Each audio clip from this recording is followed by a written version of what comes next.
So welcome everyone. Welcome to our new property podcast called Property People. What do we want to achieve with the Property People? We want to get people involved in property. So all the people that we've interacted with through our entire career are going to be involved in this particular podcast. We're going to have specialists on board. So they're going to come on from our solicitors to our developers to our planners.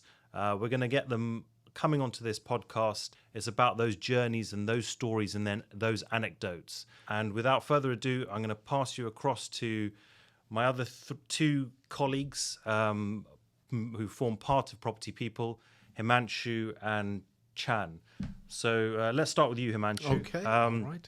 So what excites you about property? Well, property in general excites me because of what you can achieve. You know, everybody can have their own journey within that industry.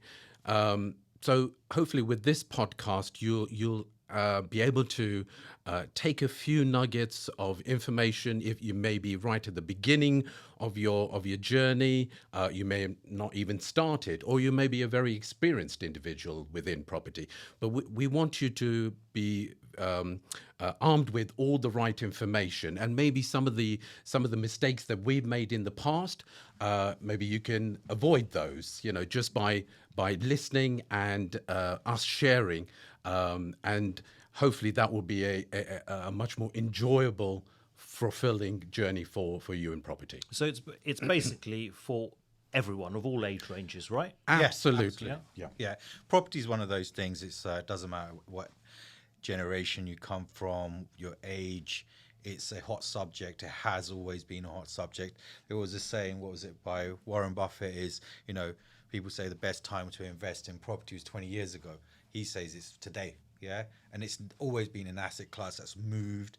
It's always got momentum. It's very fluid, and it performs. Yeah, and it's a strong asset class, and and it brings all different type of people, and that's the amazing thing about it. And this is what we're going to try to bring on this show, is about the people involved, and the backgrounds and their journeys and how they got connected and what keeps them on the hook about property and stuff as well. Because we have our own stories in terms of basically how we've got together.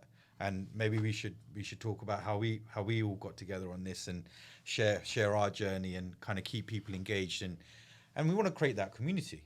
Yeah, I think that's our main core business, was investing via a platform where we have a community-led investment portfolio with clients and stuff like that. And it was the relationships that really keeps us together. So what do you think, Chan, is kind of, I guess, we've struck a very strong relationship between the three of us. Tell me a little bit about your relationship with Himanshu and how that started. Yeah, I mean, just as a quick snip, basically our journey started 10 years ago. I used to run an agency with a partner of mine up in North London. He just walked in one day and sat in front of me and he goes, "I've got 250 grand to go and invest." And I was like, "All right, let's spend it."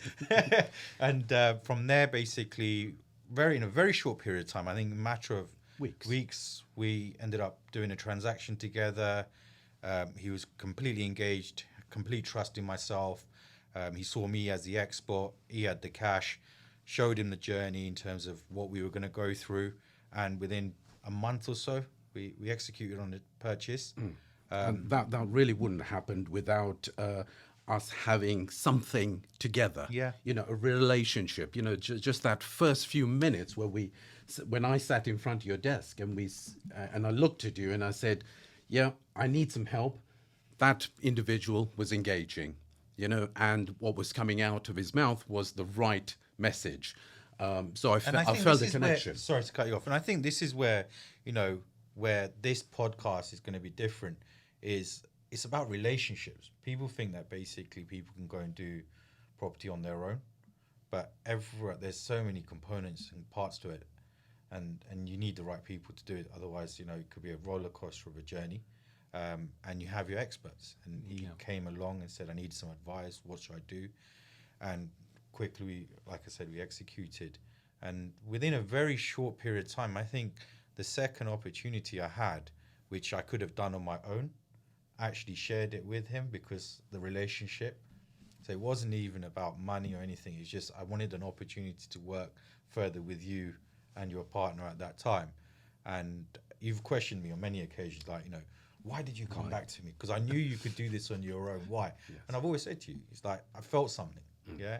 And then that turned into setting up our company, Treasure Assets, and then we went on to go and do many things. So it was the people, yeah. And we're both believers of that synergy, just that energy. If you have a connection with somebody, and if you can do business with them, even better. So I think through these series of podcasts, we're going to meet. We're going to bring on special guests. We're going to have our lawyers, conveyancing lawyers that we work with, our main contractors, our builders, potentially our planning consultants. So what for me, when I look at my career and my history, and maybe I'll give you a bit of a snippet into that right now. And so I trained as a chartered accountant at Deloitte, but very quickly I left there and wanted to start my own business. So I'm always challenging the status quo.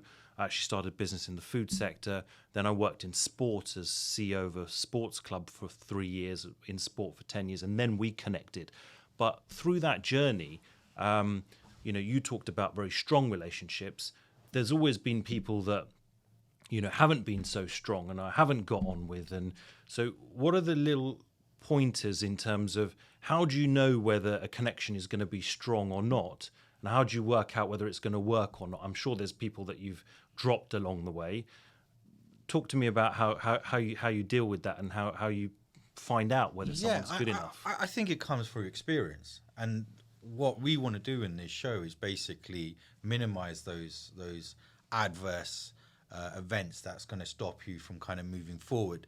And it's about judge of character.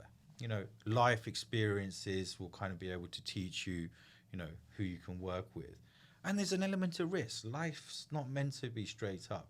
It could work out that you connect straight away, but, as you spend more time together and the layers basically come up, then, there may be friction. So you have to basically understand whether you are able to tolerate that individual. And I think there's also got to be a clear understanding that from a commercial point of view, what is that individual's role? What are they there for? Why have you connected with them? Is this going to be a short process with that individual that allows you to just create that path and then they come off? Yeah. We've talked about some people are on a journey and they're not on the long journey. They allow you to get to a certain point and then they realize actually, this is not where I want to go, and then people drop off. And my own personal experiences, I was involved in an estate agent's business for a good 8-9 years. I had an amazing time. He was a really good friend of mine. We were at uni. We really built it up from ground up. Very successful, built ourselves a brand. And it was quite easy. Within kind of 8-9 years, we were going in 2 different paths. Yeah. Love the guy to pieces still to date. He went and gone and done his own thing. And then I went and done. There's no bad issues, no issues with that. And it's just a process. Yeah. So when you ask the question is like, how do you minimize that? I don't think there's a perfect answer for it. No. Yeah. Sometimes it's down to luck, commercial decisions, but you can't make relations all commercial. I don't like building relationships purely what can I get from you and what can you get from me, because it doesn't last long. Yeah, it's got to be deeper than that. It's got to be about the individual and what journey they've come through and, their own life experiences, because we have our own stories. Yeah.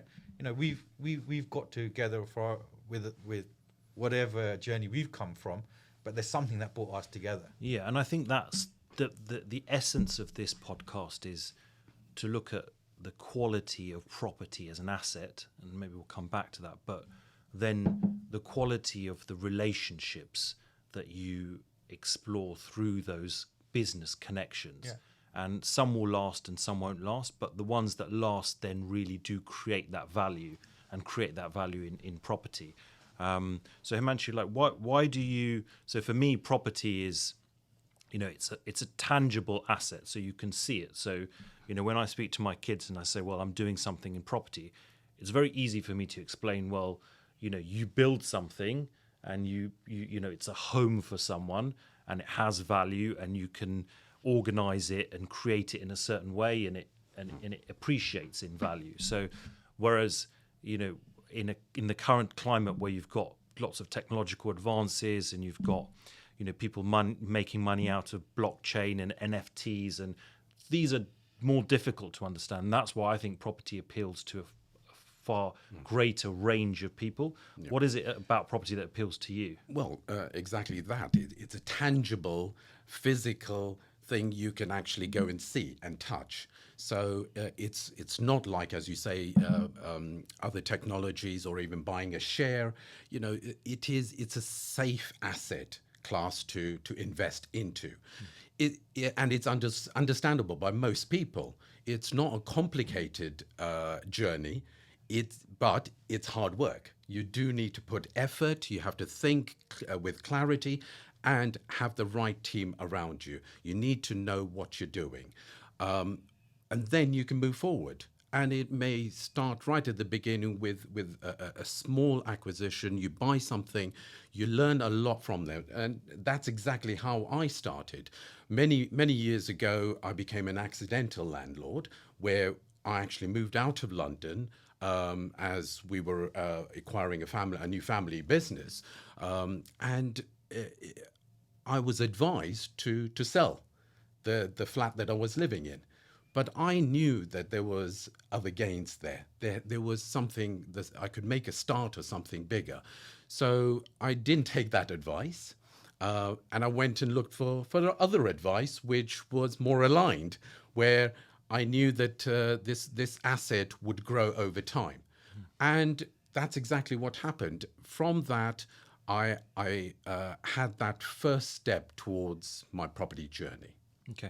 And so just in terms of, you know, I think that's something we share in common. So maybe that kind of thinking outside the box and pushing yourself and doing something that's maybe not, you know, regular or outside your comfort zone. So Chan, I know like you've had loads of things where you've just pushed and pushed and pushed, and eventually, you know, it works for you, but it doesn't work the first time or the second time or the third time. I think this podcast is about getting other people on this show as well and talking about why it didn't work first and second, third time, and what the learnings were in that, right? Yeah, it's a huge learning. It's not a race. People that kind of go in there thinking that you can go and make a quick buck will tend to get their hands burnt very quickly. Yeah. You've got to look at it from an holistic point of view. Property, I mean, what is it that you want from that property? Yeah, you may want to just make it a home. It may be an investment for a passive income on the side. It may be that you want to go out and build homes to make happy families move into them at the end of the day. So there's so many reasons. And for me, it's like, I see it as a huge asset class. When I was young, I was always surrounded by people who dabbled into property. There was a lifestyle that went along with it. For me, it wasn't about the lifestyle. It was actually about security and giving that comfort. And for me, in terms of anything, when I look at investment or when I'm advising clients in my other roles that I play in the other businesses, I tend to always kind of work towards like generational wealth. It's creating that wealth you can pass through from generation to generation. And it's easy to do that with property, yeah? And, you know, even my son, I remember when I first got involved early stages when we were working on Abbey Court, he's come to all my developments, like since he was like 3-4 years old. And it's funny, we drive around London and he'll turn around and say, "Oh, Dad, you involved in that." And I remember when is this? For me, is a bit more of a deeper read. The financials, it's obvious. There's a huge financial reward for it. But for me personally, it's like, it's the process. To actually see something coming out of the ground or seeing a derelict building and converting it and making it a beautiful home and actually seeing the people that are using it, you know, and you're building developments and creating communities within there. And that even takes it back to people there. The relationship that you have with your leaseholders and your freeholders. We've got some amazing stories about some of the people that have moved into some of our developments and have actually turned out to be friends of ours. Yeah, they are. We get invites to parties and weddings and stuff as well. And it just shows you actually what property does and bring how it really brings people together. But like, not to take the polish off that at all, but, you know, there, if you look at our first development, say in Wembley and Harrow Road, right, we had leaks and we had roofing issues, and we're going to bring BLLI onto this podcast and ask them all about that. But it's that journey that it's all very nice at the end, but I think we want to bring a flavour of that journey to people. I agree. Right? Yeah. It's not all hunky dory. It's not all rosy, is it? And I think, when you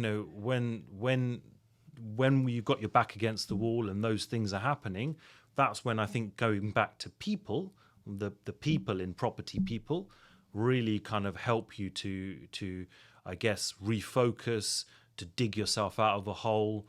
And I think each and every person that comes on this podcast as a special guest, including the three of us, will be able to tell that story about how you make sure that you what you do in times of adversity, and whether that be COVID. I know, Chan, you started businesses when COVID hit. Yeah.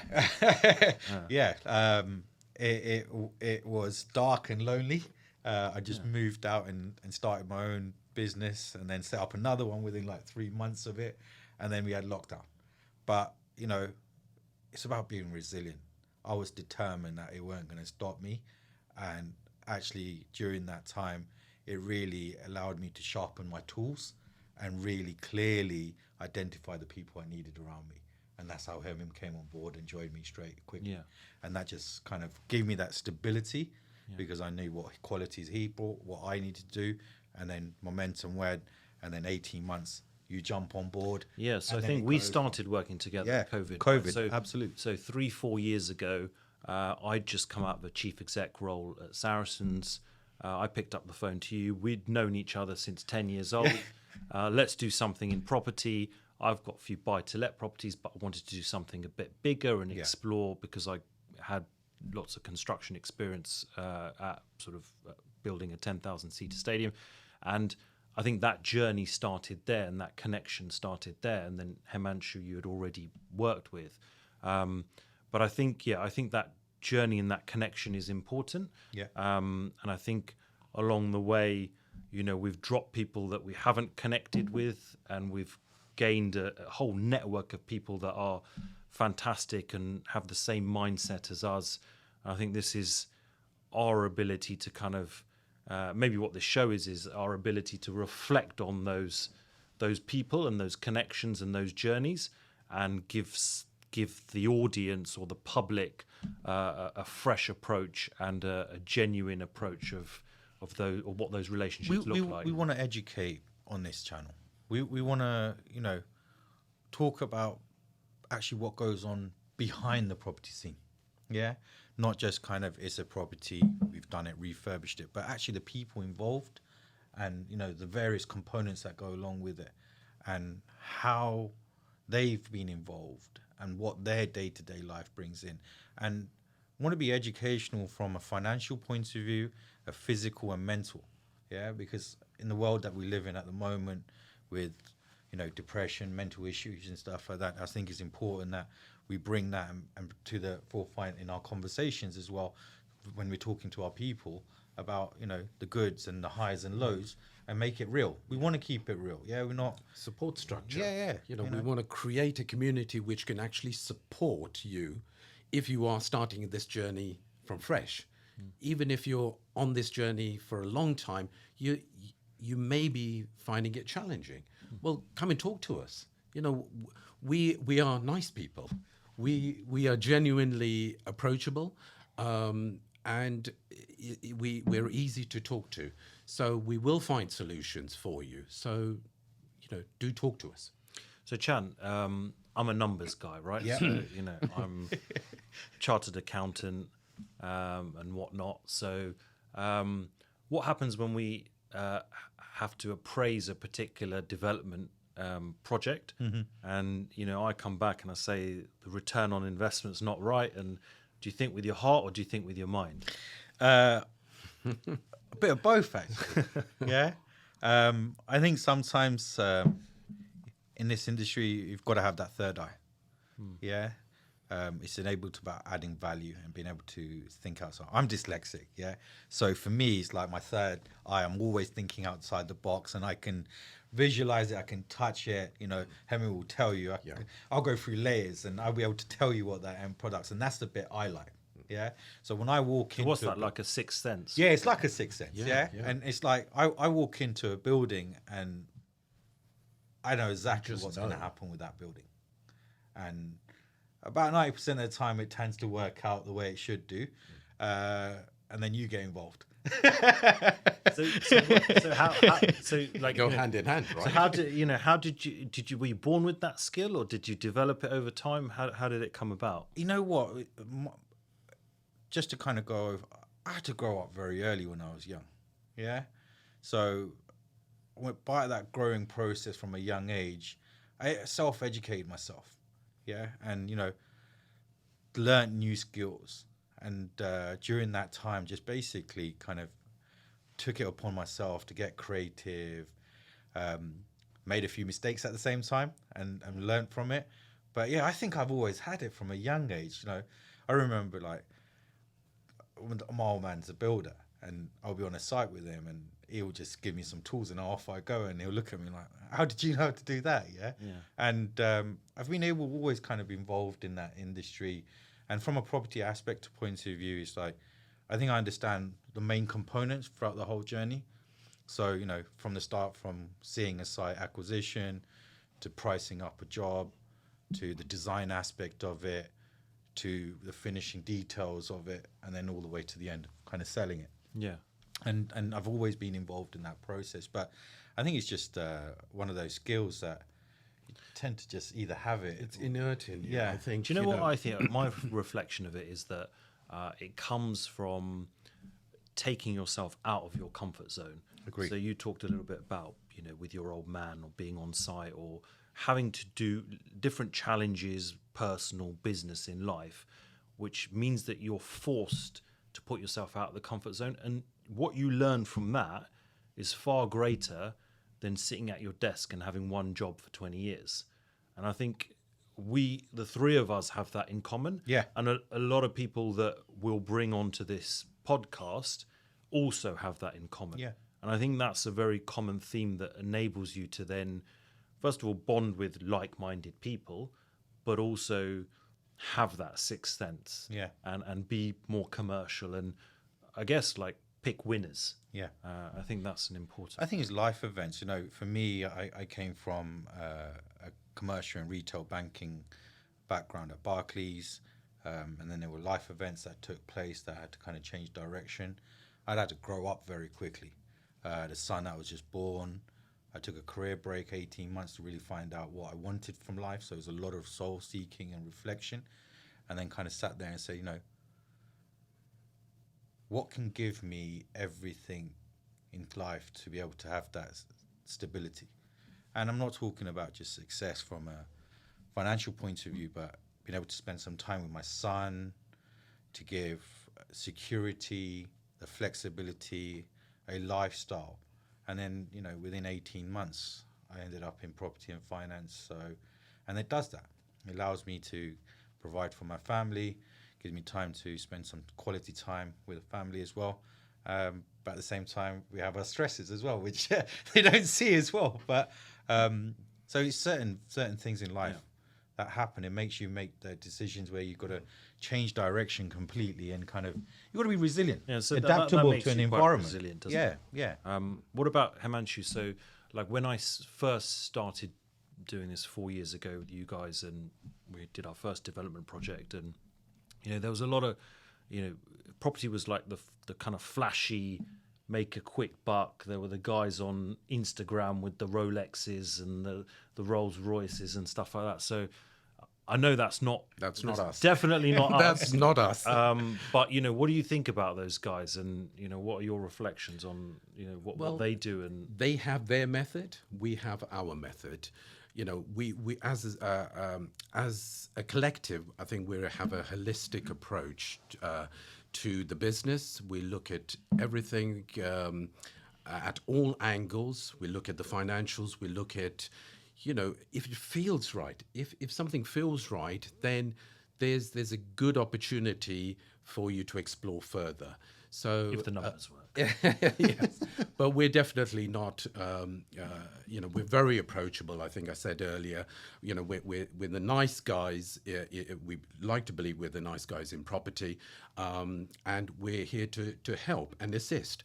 So they have their journey, and they move forward. We're doing it in a slightly different way.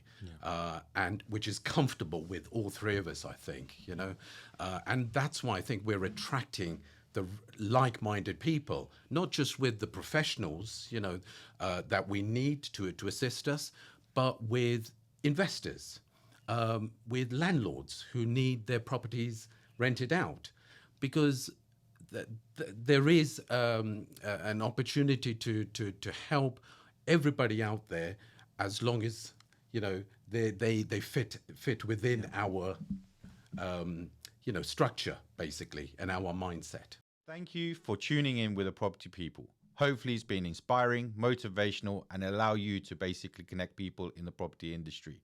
Subscribe to our channel, share the link, leave comments about who you want to see, what you want to hear. The more people that subscribe, the more people we can bring onto this channel to motivate you on your journey in the property industry.